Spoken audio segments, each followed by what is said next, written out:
하나님 말씀 봅니다. 구약성경 사사기 21장 25절 마지막 절 말씀을 봉독하겠습니다.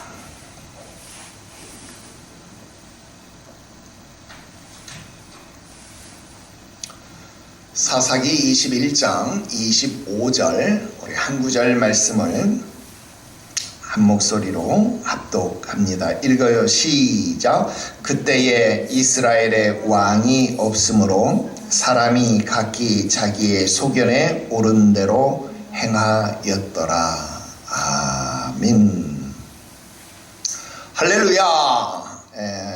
오늘 사사기서 강의 67번째 시간이 되겠습니다. 오늘로서 사사기서 강의 대단원의 막을 내리게 됩니다.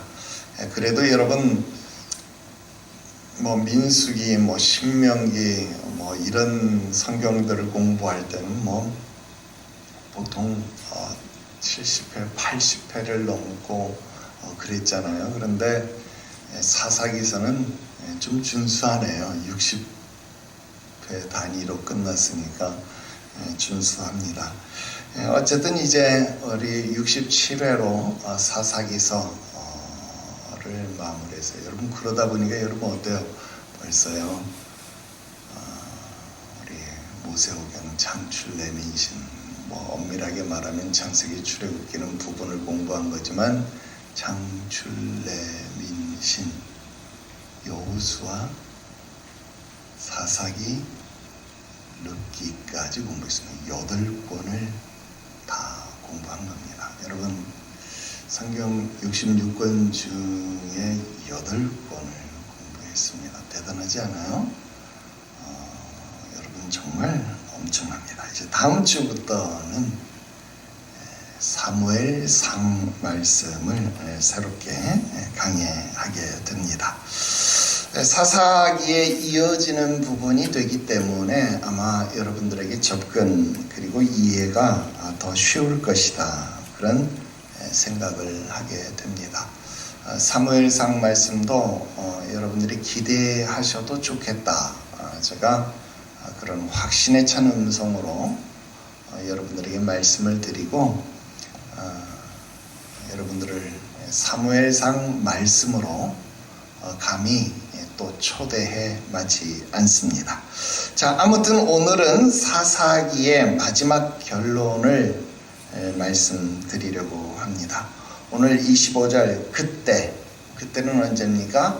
사사시대를 말하는 겁니다. 사사시대에 이스라엘의 왕이 없었다. 그랬더니 각 사람이 자기 소견에 좋은 대로 마음대로 자기 좋을 대로 행했다.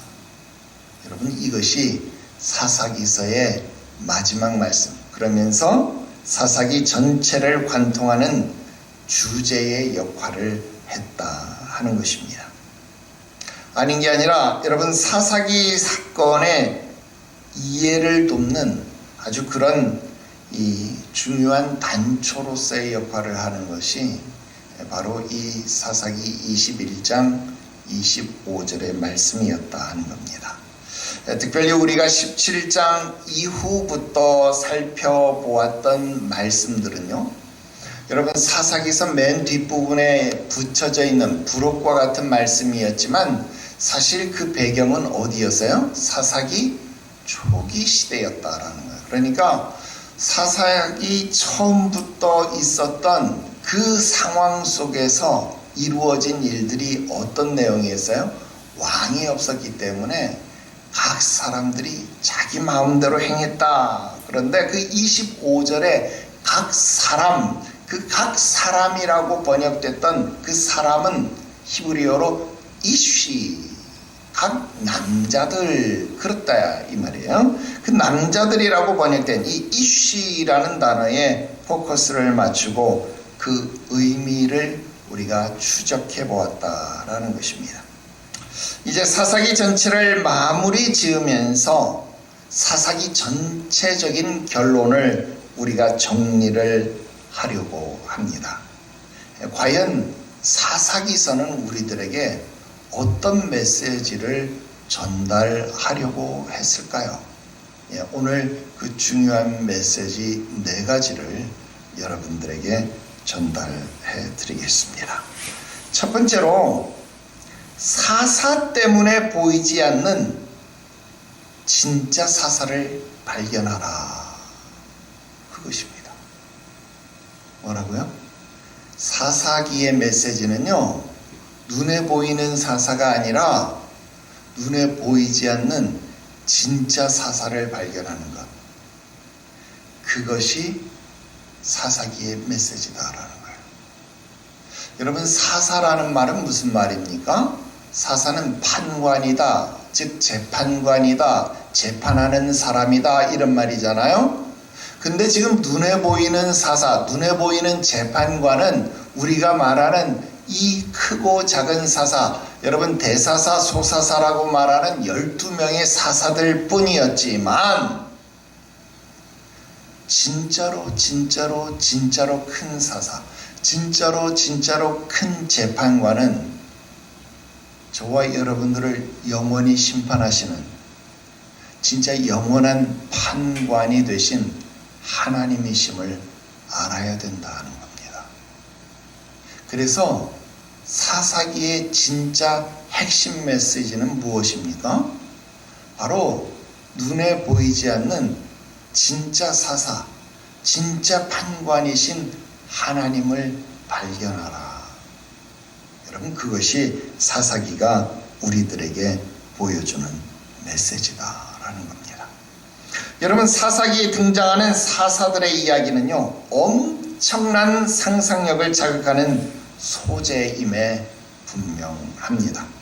어렸을 때 성경 동화 시간에는요, 어김없이 사사들의 이야기가 단골 메뉴로 나왔습니다.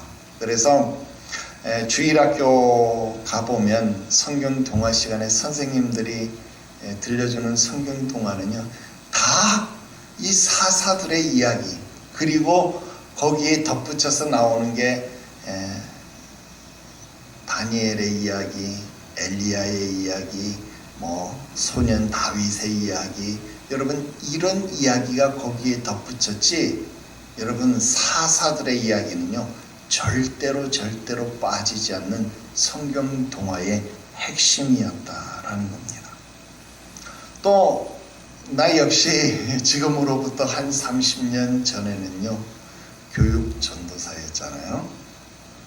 교육 전도사 시절이었는데, 그때는, 지금은 이제 이런 거 하나도 없어요. 지금은 워낙 디지털 자료가 많은 시대니까. 그런데 옛날 내가 교육 전도사 시절에는요, 이런 디지털 자료라는 건 하나도 없고, 그때는 뭐가 있었냐면 융판 설교라는 게 있었어요. 융판 설교. 그래서 종이 인형, 여러분 종이 인형으로 옷 갈아입히기 이런 거 해봤죠, 우리 어릴 때. 근데 그런 종이 인형 뒤에다가 이렇게 좀 까끌까끌한, 요즘은 부직포 이런 것들 하는 거죠. 그래서 부직포 같은 데다 이렇게 붙이면 그게 착 달라붙어 있어요. 그래서 그걸 융판이라고 했는데, 거기에다 이렇게 붙여서 설교를 하면 그게 참 꽤 입체감도 있어 보이고 신선했지요. 그 당시 교육 재료라고 나오는 게 전부 다 그런 거밖에 없었어요. 그래서 그런 거 가지고 이제 설교를 하면 아이들이 굉장히 좋아하고 또 재밌어하고 그랬습니다. 그래서 이런 사사들의 이야기는요, 정말로 아이들이 좋아하는, 그리고 신기해하는 그런 핵심 소재, 핵심 이야기들이었다라는 것입니다. 자, 그러면 여러분, 사사들의 이야기가 아이들만 좋아하는 이야기였나? 그렇지 않습니다. 여러분, 사사들의 이야기는요, 어른들도 좋아합니다. 어른들에게도요, 상상력을 자극할 만한 굉장히 좋은 소재였다라는 거예요. 여러분 이게 어디서 증명되냐면 여러분 요즘에는 그런 영화들이 하나도 안 나요. 근데 우리 어릴 때라고 하면 안 돼요. 우리 젊을 때만 하더라도 여러분 종교 영화가 꽤 잘 나왔잖아요. 뭐 배너 이런 영화 아주 명작 이런 영화가 많이 나왔잖아요. 근데 이런 아주 명작 영화 중에 여러분 성탄절, 부활절 이럴 때만 되면 TV에서 뭐 KBS, MBC 뭐 이런 데서 꼬박꼬박 이런 이 외국 종교 영화들을 틀어줬는데 뭐 틀어줬어요? 삼손과 들릴라 이런 영화 본 적 있습니까? 토요 영화 이런 데도 막 이런 게 나와요. 네. 여러분 수많은 예술 작품으로요 사사들의 이야기가 재탄생되었다라는 겁니다. 이 삼손 이야기가 그 중에 굉장히 많아요. 영화나 드라마에서 보면 이 존 밀턴의 투사 삼손이라는 작품, 또 레오니드 니콜라예비치의 사슬의 메인 삼손, 그 다음 필릭스 살튼의 삼손과 들릴라, 이것도 굉장히 유명한 작품이다라는 겁니다. 그래서 영화나 드라마로도 여러분 삼손과 들릴라, 삼손의 이야기는요 굉장한 소재로 리메이크가 되더라는 겁니다. 그것뿐만 아니죠. 여러분 렘브란트라는 화가는 굉장히 유명한 사람 아닙니까? 근데 이 렘브란트도 여러분 삼손에 관한 그림을 굉장히 많이 그렸습니다. 그래서 여러분 우리 사사기서에서 삼손 이야기하면서 많이 배웠습니다만은 삼손의 결혼 이런 주제로 그림을 그렸어요. 또 장인을 위협하는 삼손, 장인을 협박하는 삼손, 여러분 이런 그림 그렸습니다. 그 렘브란트 작품입니다. 여러분 이런 작품을요, 이 렘브란트 뭐 이런 화가가 작품을 했어요. 음악에서도 보면 뭐 핸델, 뭐 니콜라스 나보코프 뭐 이런 사람들이요, 이런 음악들을 이 삼손에 관한 이야기들을 작품으로 많이 썼습니다. 여러분 이처럼 많은 영감들을 주는 이야기들이 어른들에게도 이 사사들의 이야기는 작용하고 작동되어졌다라는 것입니다. 이처럼 사사들의 이야기가 어른이건 아이건 또 옛날이건 지금이건 시대를 막론하고 여러분 관심 있게 전달되어진다 하는 거예요. 근데 정작 중요한 건 뭡니까? 사람만 보이고 하나님이 안 보여요. 눈에 보이는 사사는 보이고 있는데 눈에 보이지 않는 사사, 그러니까 진짜 재판관이신, 진짜 우리를 심판하시는 하나님은 눈에 보이지 않는다라는 것입니다. 그래서 보통 우리는 사사기에 교훈하면 어떤 생각해요? 야, 사람이 여자에 빠지면 안 돼. 사람이 너무 술 취하면 안 돼. 여러분 이런 도덕적 교훈이나 주는 말씀 정도로 치부되어져 버리더라. 여러분 사람이 줄 수 있는 교훈이라는 게 고작 그런 것이더라 하는 거예요. 여러분 사사기는 우리들에게 그런 도덕적 교훈을 주기 위해서 기록되어진 성경이 아니라는 것입니다. 여러분 성경은 우리들에게 보이지 않는 진짜 심판하시는 하나님을 찾으라고, 그 하나님을 발견하라고, 오늘 그 하나님을 잊지 말라고, 그 심판의 날이 있음을 기억하라고 오늘 우리에게 이 메시지를, 이 사사기를 우리들에게 기록하고 있다라는 이 사실을 여러분들이 아시기를 주 예수의 이름으로 축원합니다. 뿐만 아니라 눈에 보이지 않는 재판관, 눈에 보이지 않는 이 사사이신 하나님은 우리를 재판하시는, 우리를 정죄하시는 하나님이 아니라 어떤 하나님입니까? 사사는 어떤 사사였어요? 이스라엘을 구원하는 사사였어요.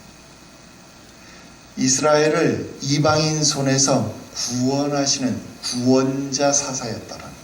여러분, 눈에 보이지 않는 영원한 재판자, 영원한 심판관이신 하나님은요, 오늘 저와 여러분들을 죄와 사망의 권세에서 건지시는, 구원해내시는 구원자 하나님이심을 여러분 믿으시기를 주 예수의 이름으로 축원합니다. 오늘 사사기는 우리들에게 바로 그 메시지를 전달하고 있다라는 것입니다. 두 번째 말씀드립니다. 여러분, 사사기를 통해서 우리가 알아야 되는 중요한 메시지는요, 사사시대의 배경 때문에 괴로워할 것이 아니라 우리의 죄 때문에 괴로워하라 하는 것입니다. 여러분, 사사기와 룻기 우리 전부 다 배웠습니다. 그런데 사사기와 룻기는요, 동시대의 상황임에도 불구하고 마치 낮과 밤을 보는 것처럼 전혀 다른 분위기임을 경험하게 되더라 하는 겁니다. 그만큼 사사기는 그 시대의 어두운 면을 담고 있습니다. 처음부터 끝까지 이스라엘의 추악한 죄악들을 고발하고 있습니다.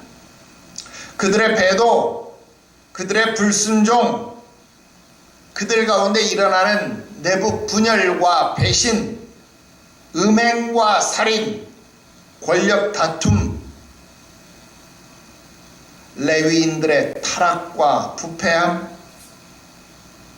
그리고 마지막에 소돔과 고모라를 방불케 하는 기브아의 동성애 등과 같은 수치스럽고 민망한 죄악들,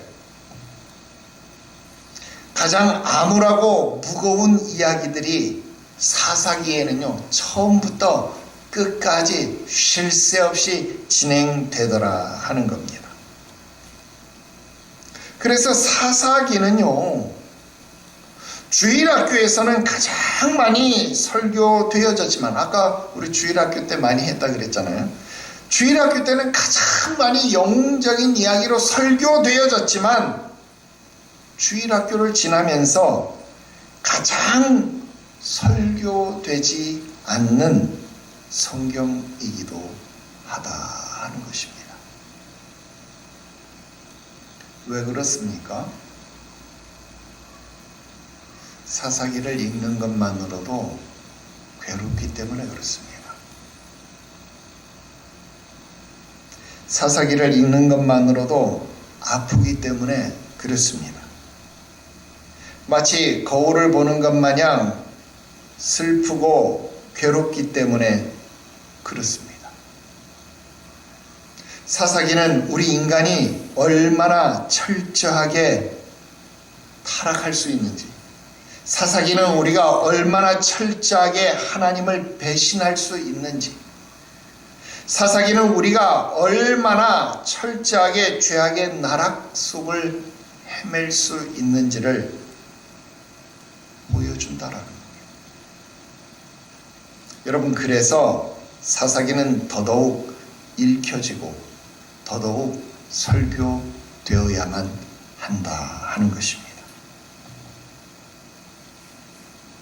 여러분, 사사기는 그 배경을 전달하는 것으로 만족하지 말아야 합니다. 여러분, 사사기는 그 배경이 바로 우리의 모습임을 똑바르게 전달해 주어야 합니다.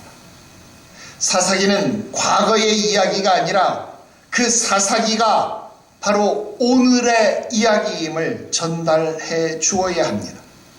사사시대 사람들의 타락상이 바로 여전히 지금 이 시대에도 일어나고 있는 타락상임을 보여주어야 하고, 사사시대에 일어났던 배교와 배신이 여전히 오늘날에도 일어나고 있음을 마주하게 해 주어야 합니다. 그래서 사사기는 그 존재 자체만으로도 이미 우리들에게 선포되어진 하나님의 말씀이고 설교가 되는 겁니다.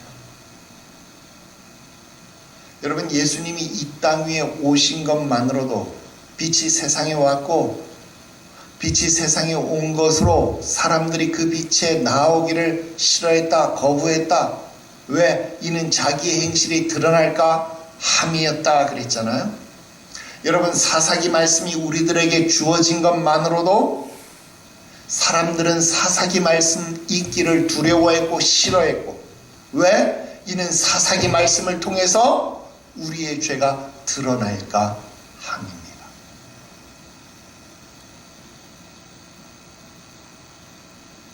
사사기는 우리의 모습을 보여줍니다. 그것도 우리의 의로운 모습이 아니라 우리의 죄의 모습을 그대로 보여줍니다. 이것을 보고 아프고 괴롭습니까? 그것은 사사시대가 침울하고 괴로운 시대였기 때문이 아니라 오늘 저와 여러분들의 죄악 때문에 괴롭고 힘든 것입니다. 그래서 사사기를 읽으며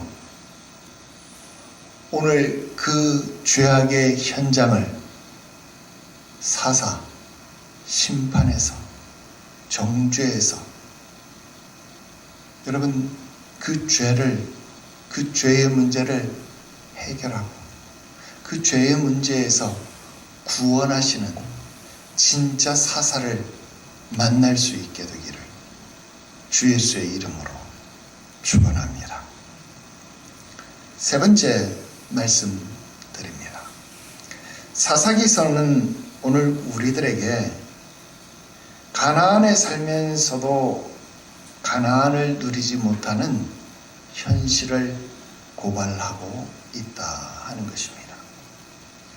여러분, 사사기는 이스라엘이 출애굽을 하고 광야를 지나서 가나안 땅에 진입한, 가나안 땅에 들어와서 일어난 일들입니다.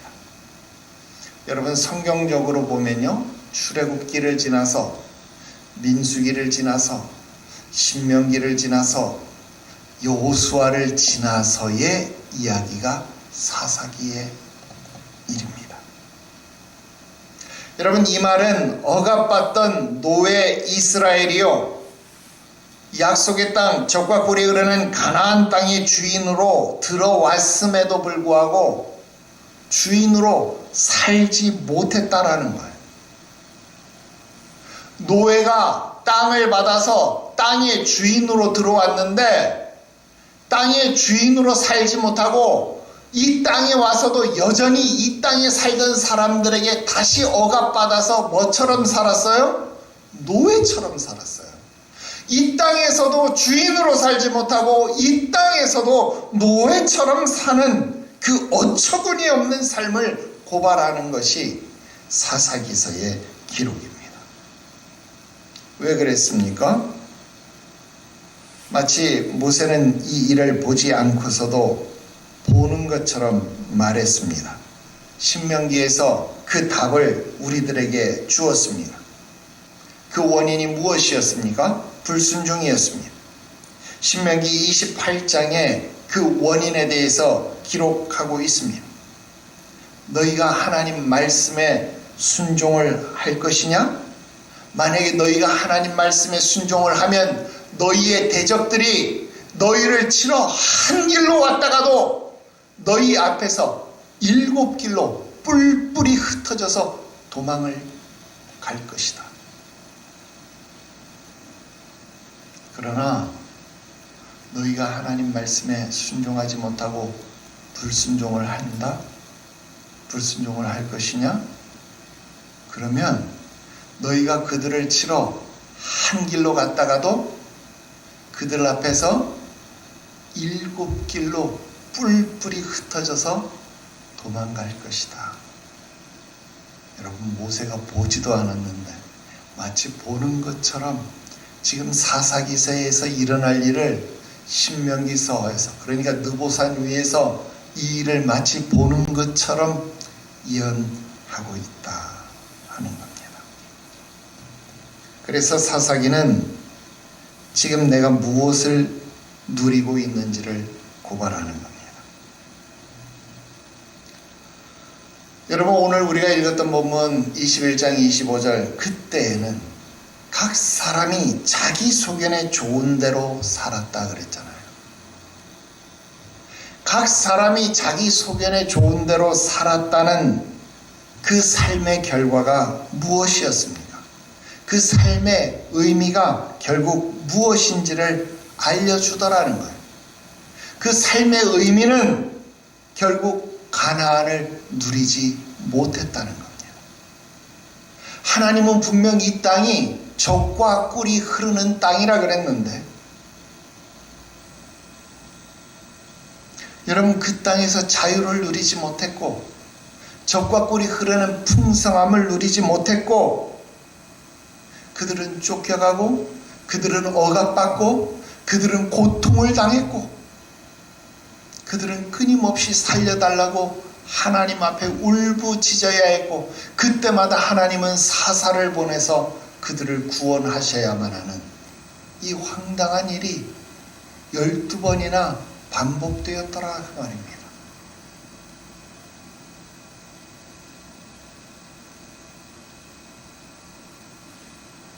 마지막 네 번째 말씀 드립니다.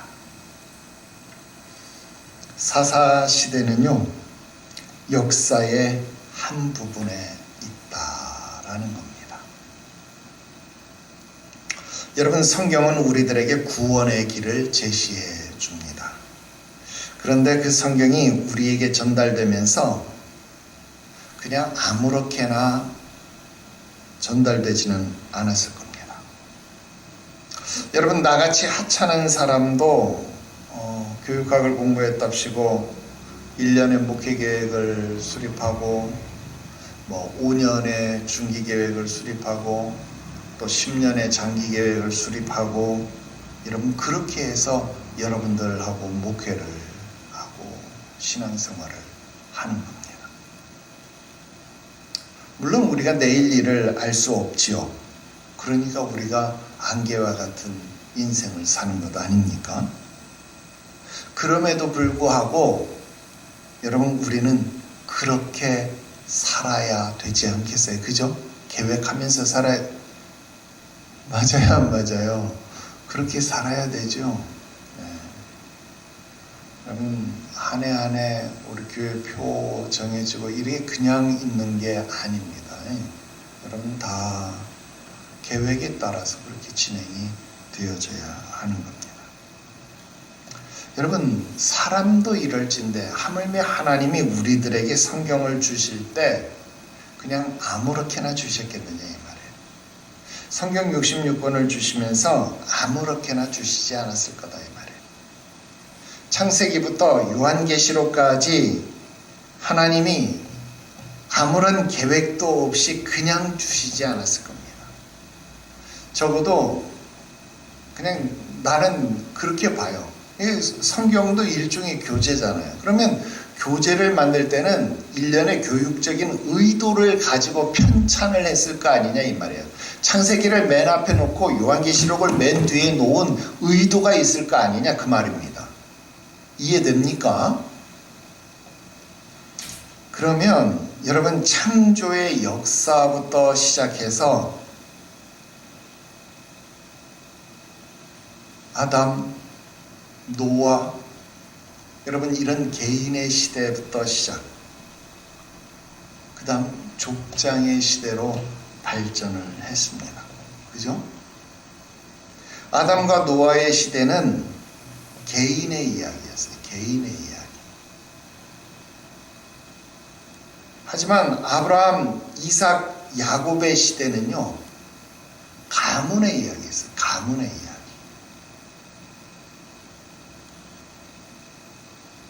그 족장 시대더라 이 말이에요. 그래서 근데 이제 족장 시대에서 사사 시대로 넘어갔다는 거예요.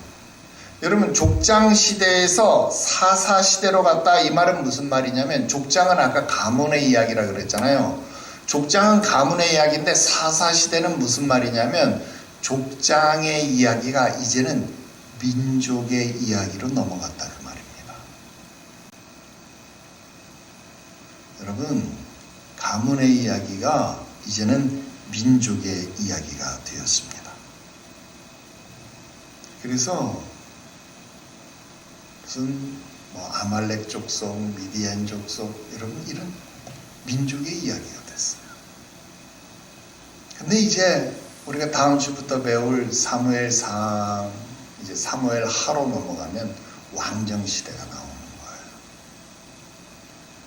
거예요. 이 왕정 시대로 발전되면요, 이제는 민족의 이야기가 아니라 왕국의 이야기를 보는 거예요. 나라의 이야기를 보는 거예요.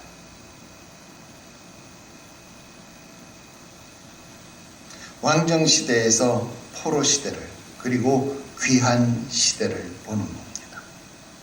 여러분, 이처럼 역사의 이야기가 성경에 자리를 하고 있습니다. 그러면 왜 성경이 이런 역사라는 개념을 가지고 기록되고 있을까? 여러분, 이걸 생각해 봐야 된다는 거예요. 이건요, 역사라는 것이 가지고 있는 특수성 때문에 그렇습니다.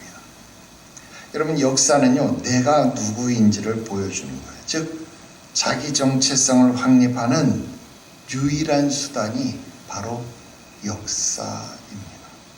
그래서 성경은 역사 이야기로 받아들일 때 하나님 앞에서 나의 정체성을 확립할 수 있습니다. 그래서 하나님 앞에서 개인의 시대를 배우고 익혀야 하는 겁니다.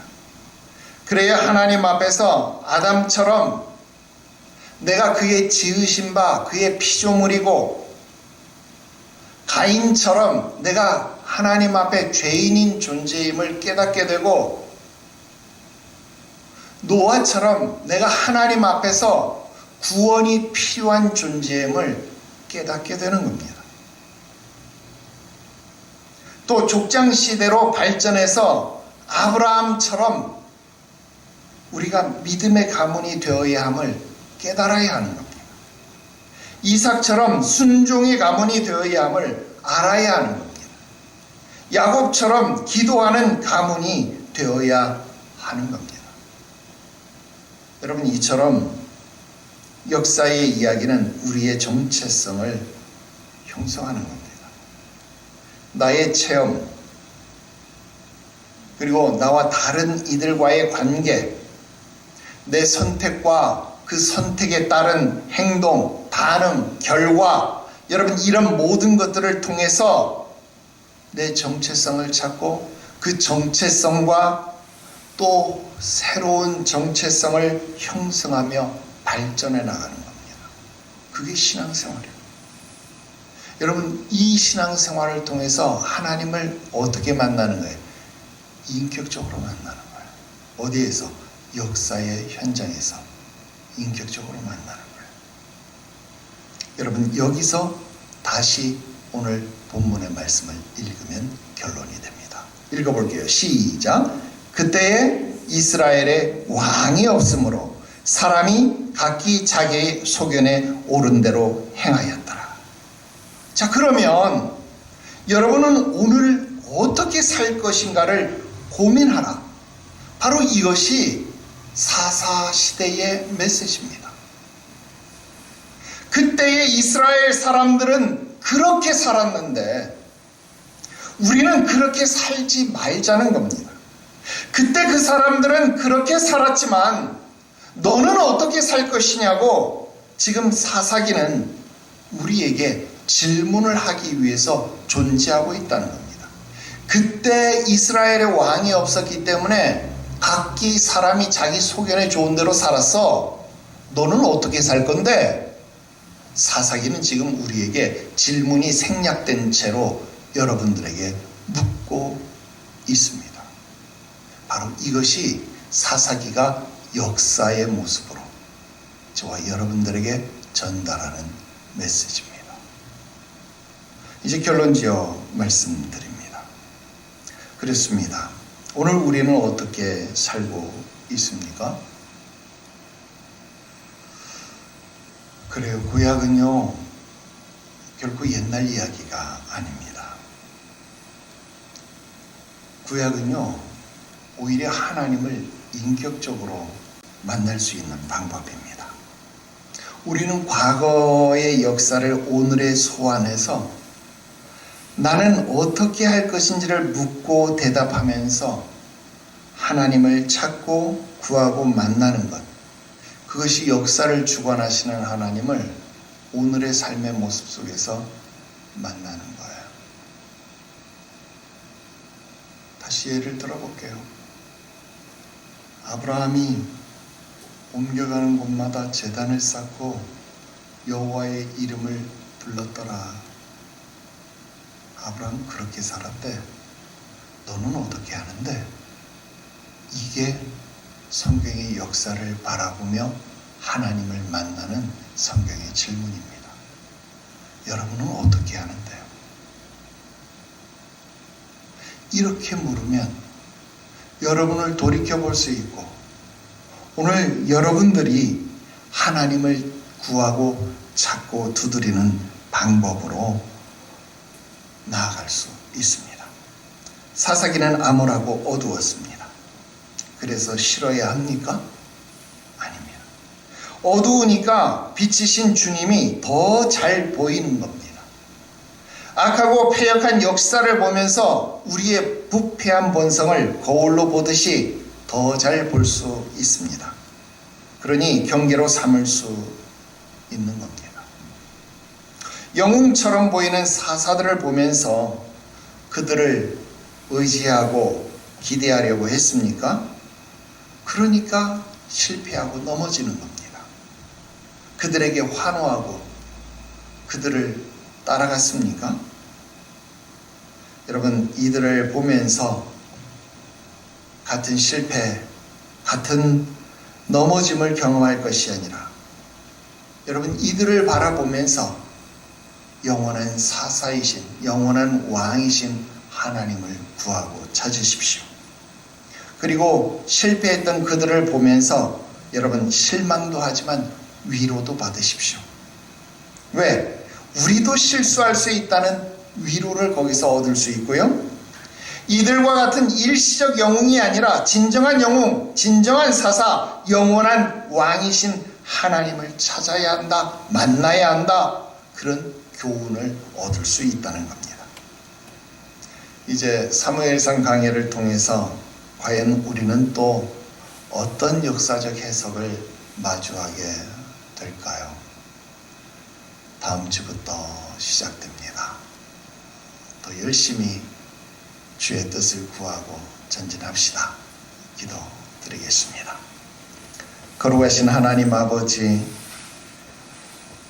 짧지 않은 시간 사사기서 말씀을 통하여서 우리를 만나주시니 감사합니다.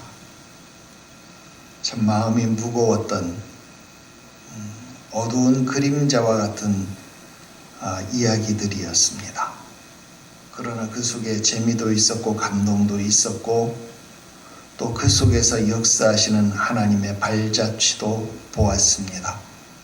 오늘 우리에게 역사 속에 살아 움직이시는 이스라엘을 인도하시는 하나님을 발견했사오니 오늘 우리의 역사의 현장 속에서도 하나님의 인도하심이 발견되게 하시옵소서. 하나님, 우리의 내민 손을 외면치 마시고 붙잡아 주시옵소서. 오늘 주를 찾는 자들의 내민 손 붙잡아 주옵시고 한 사람 한 사람 하나님의 손으로 크게 일어서는 신수성가의 복이 이루어지고 또 앞으로도 지속되게 하시옵소서. 거룩하신 구주 예수님의 이름으로 기도드리옵나이다. 아멘.